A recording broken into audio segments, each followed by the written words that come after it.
Security clearance refused, secrecy rejected.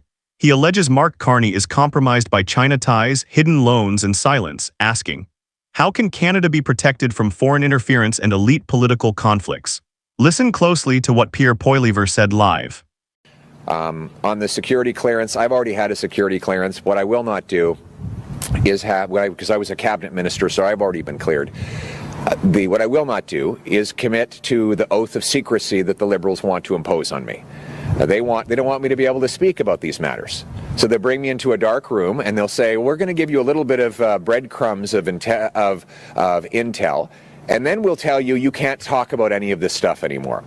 So for example, if they'd given me some kind of cursory briefing on China, then they would say, oh, you can't go talk about the fact that Mark Carney went off to Beijing and had secret meetings where he had secret talks with top government banking officials, after which a government bank gave his company a $250,000 loan, a loan that his company still owes, and a company in which he's still invested, meaning that he is the most compromised and conflicted leader our country has ever seen.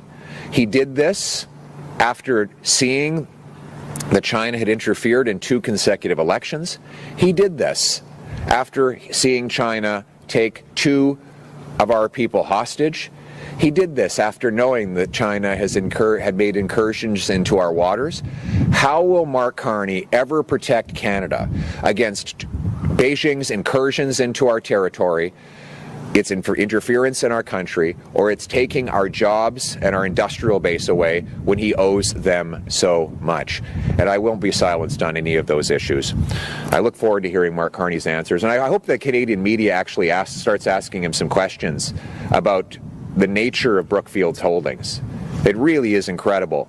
The media has had some of this information, and I look forward to them actually asking questions. We have a guy who's Prime Minister who's never been elected to anything. He's the most unscrutinized leader our country has ever had, and he's by far the most conflicted. We're putting it out ourselves from now on, by the way.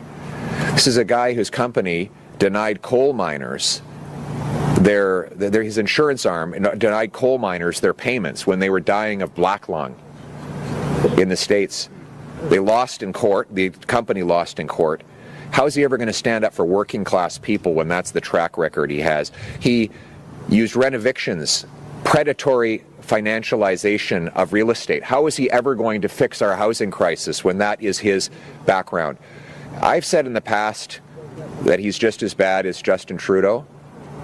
Frankly, he's much worse, and he's much more conflicted, and he's going to be held accountable.